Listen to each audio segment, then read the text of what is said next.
04, année après son mariage, Madame ADF revient en consultation pour une aménorrhée de 2,02 mois associée à des douleurs pelviennes. Elle rapporte quelques épisodes de métrorragie. Elle dit aussi avoir fait un test urinaire de grossesse qui était positif. Ses constantes hémodynamiques sont les suivantes. Pression artérielle égale 120/80 mmHg, pouls égale 86 battements par minute. L'échographie conclut à un sac gestationnel en position latéro-utérine avec un embryon de 7,07 semaines d'aménorrhée sans activité cardiaque. 11. Donnez votre diagnostic et le risque majeur lié à cette grossesse. 12. Décrivez les signes physiques que l'examen gynécologique devrait révéler. Compte tenu de votre plateau technique, vous décidez de la transférer vers une structure de niveau supérieur. 13. Citez 4,04 conditions pour assurer le transfert de Madame ADF. Après une prise en charge adéquate de Madame A.D.F, un contre-transfert est fait depuis le niveau supérieur avec un compte-rendu exhaustif. 6 mois plus tard, votre structure d'exercice est érigée en niveau 2. Vous recevez Madame ADF pour son suivi gynécologique régulier. Vous notez à l'examen une aménorrhée, des nausées et des vomissements. Elle vous confie avoir du mal à se sevrer du tabagisme. Son indice de masse corporelle est de 28,9 kg par mètre carré et sa tension artérielle de 125/75 mmHg. Vous suspectez une aménorrhée gravidique physiologique. 14. Décrivez le signe à rechercher au toucher vaginal pour confirmer votre diagnostic. L'échographie demandée confirme une grossesse intra-utérine de 8,08 semaines d'aménorrhée. Vous prescrivez des examens complémentaires. 15. Expliquez à Madame ADF la période de réalisation du bilan prénatal et la nécessité de faire ce bilan à la période indiquée. 16. Expliquez à Madame ADF 2,02 conséquences du tabagisme sur sa grossesse. Une semaine plus tard, Madame ADF ramène les résultats ci-dessous. Examen. Résultats.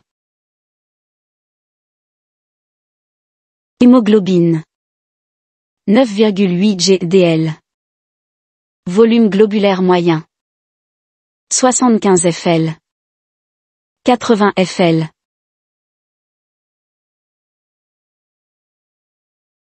TCMH. 26 pg. 29. GSRH. Aurésus positif. Test d'Emel. Négatif. Glycémie à jeûne. 1 g/l. Sérologie toxoplasmose. IgG égale 25 IgM égale 0,3. IgG 2 IgM 1,1. Sérologie rubéole. IgG égale 80 IgM égale 0,1. IgG et 10 IgM 2.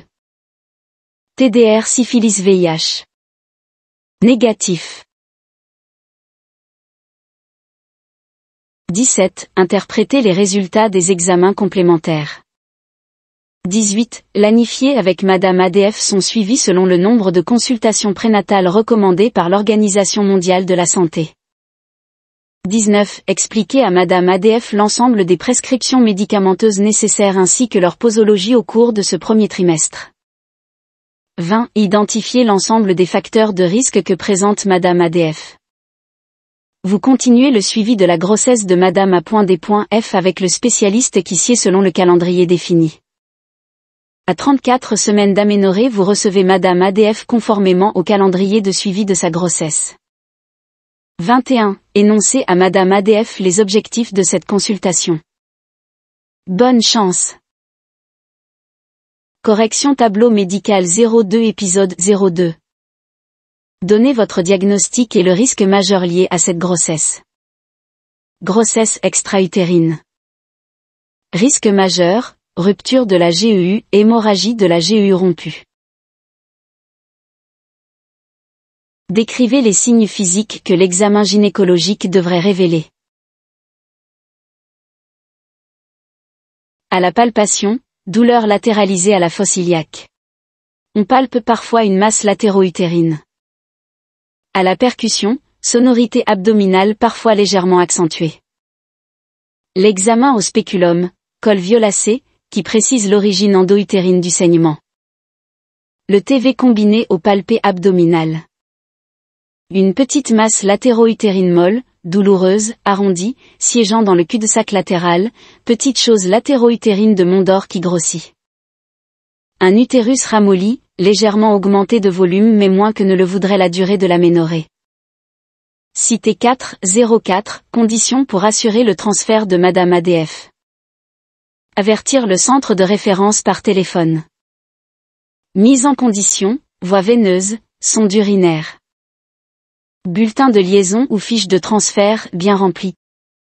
Moyen de transport adéquat, ambulance. Décrivez le signe à rechercher au toucher vaginal pour confirmer votre diagnostic. Signe de Noble, comblement des culs-de-sac latéraux du vagin par l'utérus augmenté de volume.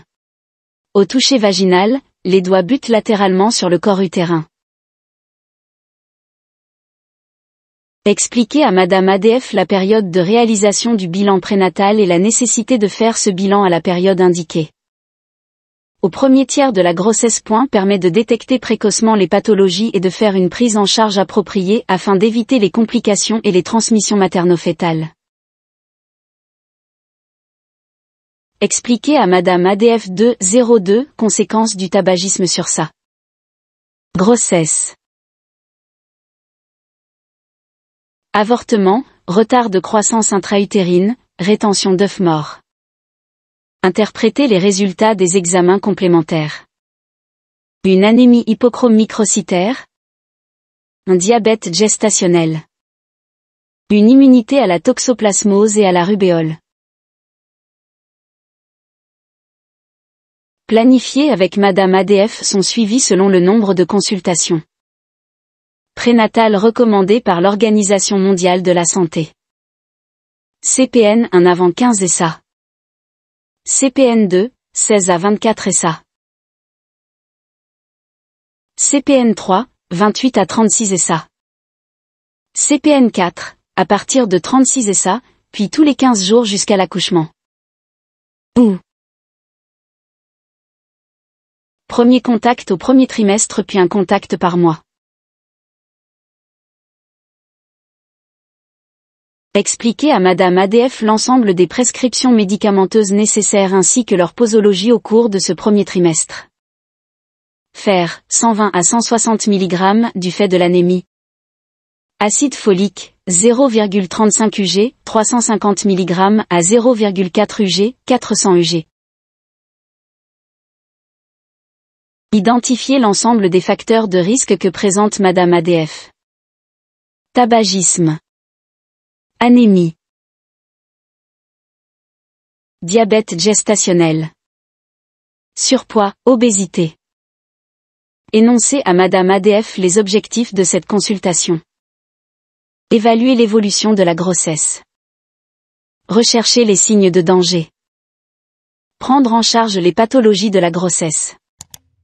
Évaluer le pronostic de l'accouchement. À suivre.